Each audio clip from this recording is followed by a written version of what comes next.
Hello students, welcome to the Inspire Academy. I am Siddharth Bhaskar and today I am discussing about how do organisms reproduce. Okay? तो हम लोग already पहले इसकी videos कर चुके हैं, तो आज हम सेकंड इसका पार्ट करने वाले हैं। तो इसमें पहली वीडियो में हमने क्या देखा था, सेक्सुअल एंड एसेक्सुअल रिप्रोडक्शन, ये डिफरेंस देख लिया था हमने।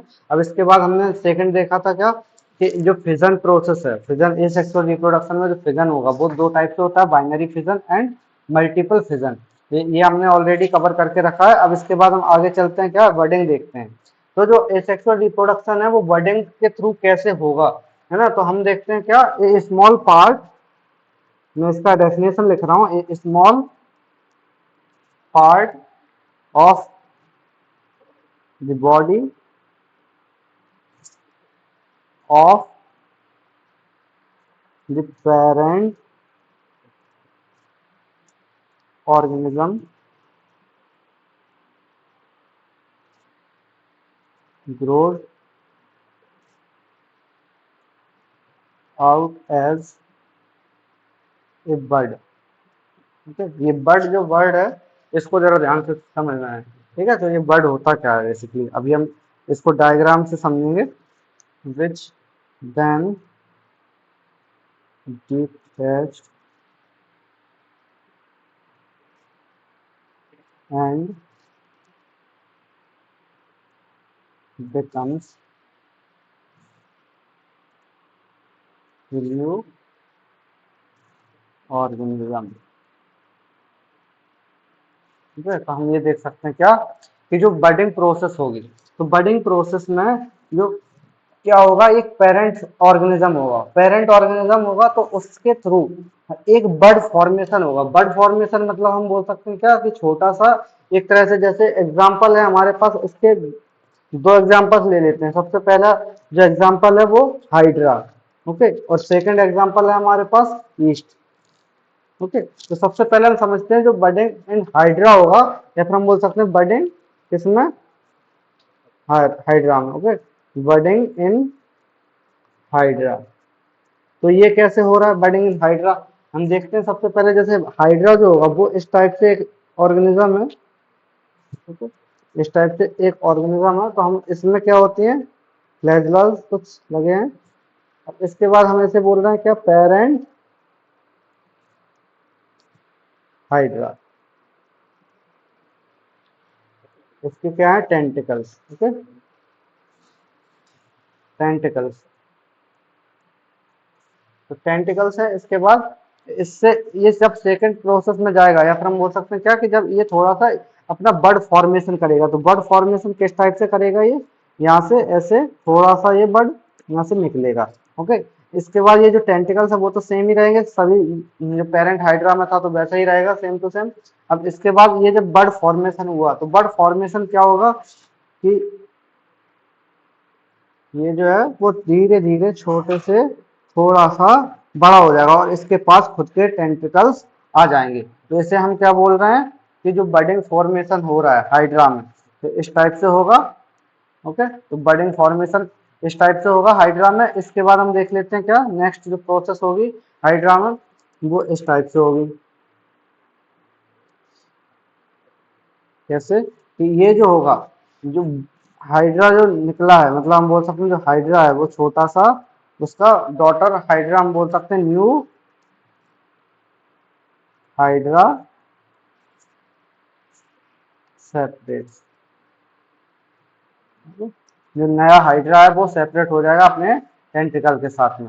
ओके, तो ये क्या हो रहा है, मतलब प्रोसेस में सबसे पहले जो बडिंग हाइड्रा की प्रोसेस है उसमें क्या होता है, एक पेरेंट हाइड्रा होगा, तो पेरेंट हाइड्रा से कुछ टाइम के बाद बर्ड फॉर्मेशन हो गया। तो बर्ड फॉर्मेशन क्या बोल रहे हैं, बर्ड फॉर्मेशन। ओके, इस प्रोसेस को हम क्या बोल रहे हैं, बर्ड फॉर्मेशन। तो ये क्या होगा हमारा, ये बर्ड है, और इसके बाद जब बर्ड फॉर्मेशन हो जाएगा तो धीरे धीरे ये इलोंगेट होगा। इलोंगेट होने के लिए हम बोल सकते हैं क्या, इसके जो टेंटिकल्स हैं वो इसमें आ गए। जब टेंटिकल्स आ जाएंगे तो इसके बाद हम बोल सकते हैं कि ये कुछ टाइम के बाद अलग होने का ट्राई करेगा। तो अलग होगा तो हम बोल सकते हैं क्या, न्यू हाइड्रा सेपरेटेड। ओके, तो न्यू हाइड्रा इसमें बन जाएगा।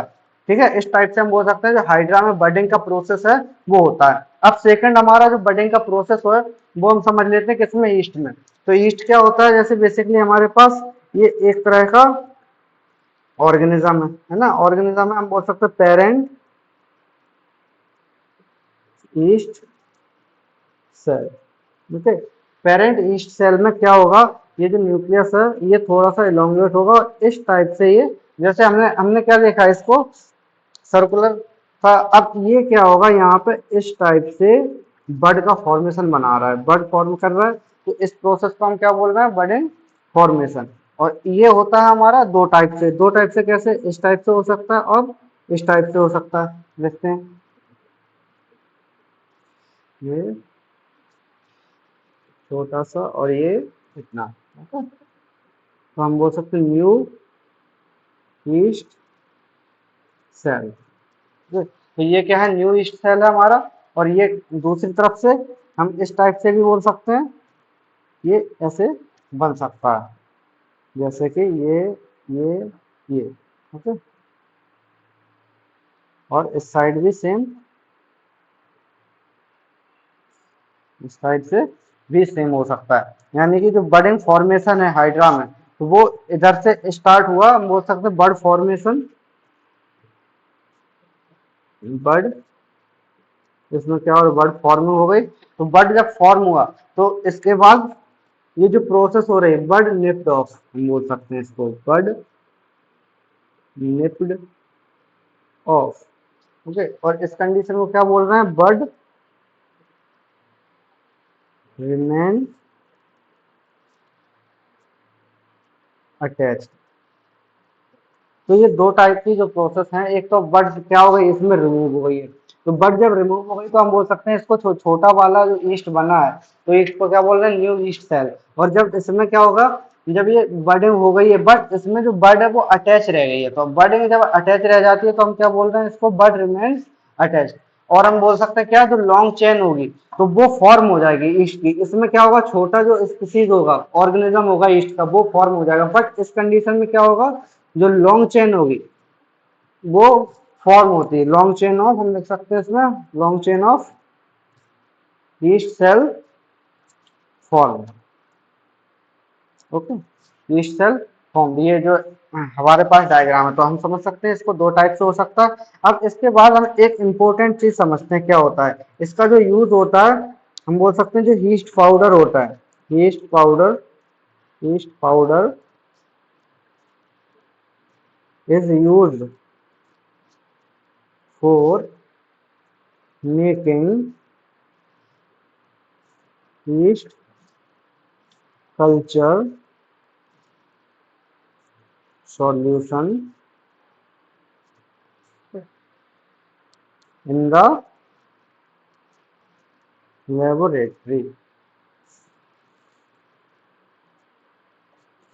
ओके, तो ये हम बोल सकते हैं जो ईस्ट पाउडर है वो ईस्ट जो लेबोरेटरी में बनाया जाता है इसका सॉल्यूशन के थ्रू, या फिर हम बोल सकते हैं ईस्ट कल्चर जो सॉल्यूशन है वो लेबोरेटरी में इसका फॉर्म किया जाता है। तो सबसे पहले हमने क्या देखा, बडिंग फॉर्मेशन इन हाइड्रा, या फिर हम बोल सकते हैं बडिंग के थ्रू जो रिप्रोडक्शन हो रहा है हाइड्रा में, वो समझ लिया हमने। इसके बाद हमने देखा जो ईस्ट में हमारा क्या हो रहा है, बडिंग के थ्रू रिप्रोडक्शन हो रहा है। अब इसके बाद हमारे पास एक और है, हमने देखा था थर्ड है क्या, स्पोर फॉर्मेशन, स्पोर फॉर्मेशन। तो इसमें क्या होगा, तो इसमें मैं सबसे पहले लिख देता हूँ, जब स्पोर क्या होता है बेसिकली, जैसे हमारे पास, इसको भी हम डायग्राम से समझते हैं। जैसे हमारे ये एग्जांपल लेते हैं सबसे पहले। ओके, तो एग्जांपल इसका क्या है, राइजोपस, राइजोपस। तो इस कंडीशन में जैसे बडिंग का जो फॉर्मेशन हो रहा था सेम वैसा ही है, लेकिन इसमें एक और थोड़ी सी डिफरेंट आ जाता है। जैसे हम बोलते हैं क्या, इसका एक जो राइजोपस है, तो राइजोपस इस टाइप से होगा। ओके, तो इस टाइप से राइजोपस होगा, और हम इसको देख सकते हैं, इसके ऊपर जो होगा वो इस टाइप से प्लांट का, इस टाइप से हम बोल सकते हैं जो राइजोपस है, इसके अंदर बहुत सारे क्या हैं,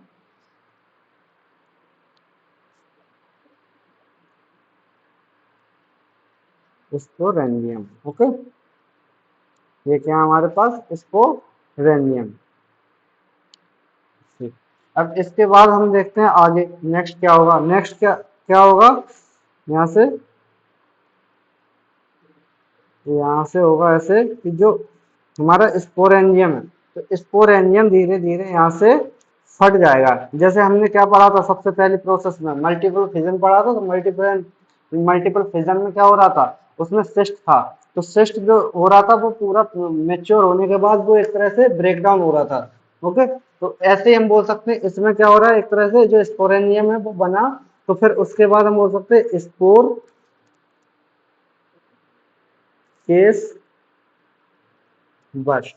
ओके, ये हो रहा है हमारे साथ में। और हम दूसरी चीज हम क्या बोल सकते हैं, spores being dispersed into air.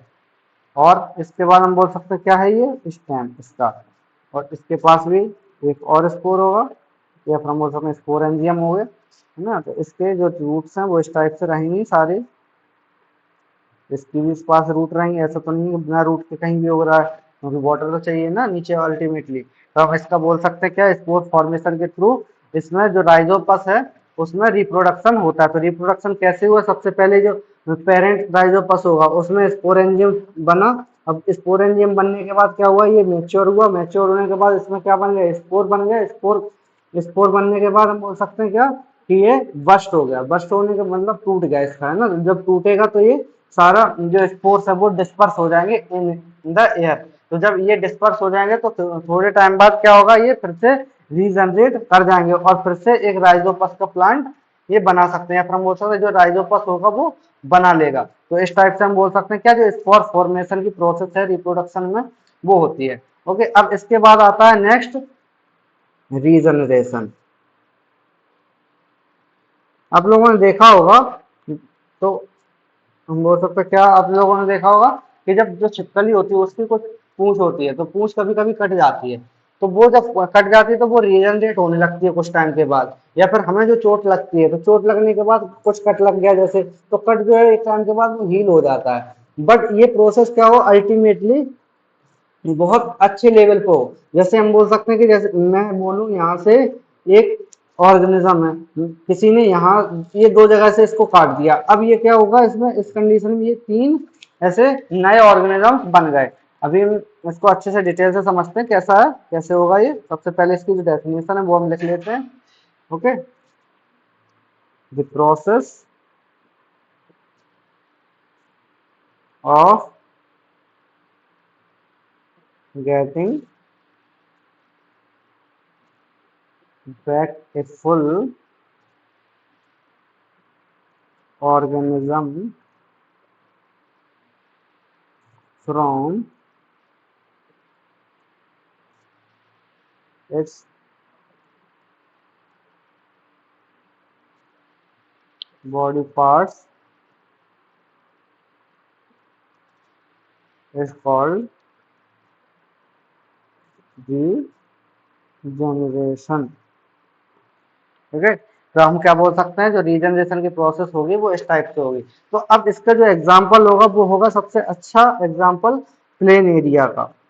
ये भी एक टाइप का हम बोल सकते हैं क्या है, लिविंग ऑर्गेनिज्म। ओके, तो लिविंग ऑर्गेनिज्म है, इसको हम ऐसे बना सकते हैं, इसको हम डायग्राम से समझ सकते हैं कैसे, इस टाइप से हम बना सकते हैं। ठीक? और थोड़ा अच्छे से बनाते हैं इसको। जब ये प्लेन एरिया क्या होगा, प्लेन एरिया है ये, तो प्लेन एरिया क्या होगा, धीरे धीरे अगर मैंने क्या किया, इसको एक तीन जगह से इस पर कट लगा दिए, तो क्या होगा बेसिकली, इसके पास एक तो ये पार्ट होगा, फर्स्ट पार्ट, सेकंड पार्ट ये बीच वाला हम बोल सकते हैं ये होगा, जिसमें कि ये स्ट्रक्चर बनाया था मैंने अंदर, और ये लास्ट में एक टेल वाला स्ट्रक्चर होगा। तो ये क्या करेगा, रीजनरेट हो गए फिर से पूरा प्लेन एरिया ये बना लेगा। As compared to the parent plane area हम बोलेंगे ये साइज में छोटा होगा, बट ये बन जाएगा पूरा। दूसरा भी सेम ऐसे ही बनेगा, हम बोल सकते हैं कैसे, इस टाइप से, है ना। अब इन तीनों में कोई भी डिफरेंस बिल्कुल भी नहीं होगा। ओके, ये मैं बोर्ड पर थोड़ा छोटा, ये छोटा है बड़ा जैसे भी बन रहा है, एडजस्ट कर लेना थोड़ा सा, ड्राइंग थोड़ी सी खराब है मेरी, या तो बोल सकते बहुत ज़्यादा खराब है, लेकिन इसको हम समझ सकते हैं। ओके, तो ये क्या है, हमने जो प्लेन एरिया है उसने क्या किया, इसको हमने 3 जगह से काट दिया। जब इसको 3 जगह से काट दिया तो हम बोल सकते हैं क्या, plane area cuts, plane area get cut into 3 pieces. अब एक क्वेश्चन आता है इसके साथ में कि सर क्या हम इसको 3 ही जगह से काट सकते हैं? बिल्कुल नहीं, हम लोग जितना मर्जी उतना काट लेंगे। जितना, अगर मैंने यहाँ से भी कट कर दिया तो ये फिर से अपने आप को रीजनरेट कर लेगा, यानी कि हम बोल सकते हैं क्या, इसकी जो रीजनरेशन पावर है तो वो बहुत ज्यादा है। जैसे हमारी बॉडी है वो हीलिंग फैक्टर दिखाती है, तो हीलिंग बोल सकते हैं हम, वो एक तरह से रीजनरेशन का ही पार्ट है। तो बट हमारी जो बॉडी है वो एक पर्टिकुलर चीज में काम करती है, बट प्लेनेरिया में क्या है कि बहुत ज्यादा एडवांस लेवल पे इसमें रीजनरेशन होता है ना। तो जब एडवांस लेवल पे रीजनरेशन हो रहा है तो एक तरह से इसको हमने बोल दिया कि ये रिप्रोडक्शन कर रहा है। रिप्रोडक्शन कैसे? क्योंकि जब हमने एक जगह से काटा तो ये दूसरा बन गया, दूसरी जगह से काटा दूसरे दूसरे से तीसरा बन गया। हम इस टाइप से जितने पार्ट्स में इसको काटते जाएंगे वो हम बोल सकते हैं इसको ग्रोथ, और मतलब कि हम बोल सकते हैं इसके प्लेन एरिया के पार्ट्स बनाते जाएंगे, है ना। अब हम बोल सकते हैं एक और लाइन इसके लिए, the regeneration, the regeneration of an organism from its cut body part occurs by the process of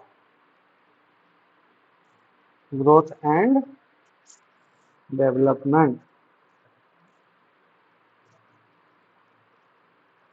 okay, तो हम बोल सकते हैं क्या, the regeneration of an organism from its cut body part occurs by the process of growth and development. यानी कि हम क्या समझ रहे हैं कि जो हमने इसको कट किया तो कट करने के बाद इसमें ग्रोथ और डेवलपमेंट हुआ। जब ग्रोथ एंड डेवलपमेंट होगा तो इसमें ऑब्वियसली क्या हो जाएगा, रीजनरेशन पूरी तरह से हो जाएगा और ये अपना फिर से पूरा प्लेन एरिया में कन्वर्ट हो जाएगा। ओके, तो यहाँ तक आई होप समझ में आया होगा। इसके बाद हम देखते हैं क्या, नंबर 5, जिसे हम बोलते हैं क्या, फ्रेगमेंटेशन। Fragmentation, okay. अभी 2 टाइप से और बचे, फ्रेगमेंटेशन पार्ट है और एक होता है जो सेक्सुअल रिप्रोडक्शन है, वो वेजिटेटिव प्रोपोगेशन। ओके, तो हम इन दोनों को क्या करेंगे, फ्रेगमेंटेशन और वेजिटेटिव प्रोपोगेशन को नेक्स्ट क्लास में करेंगे। ओके, आई होप यहाँ तक समझ में आया होगा। तो इस वीडियो को लाइक करना और चैनल को सब्सक्राइब करना। Thanks for watching.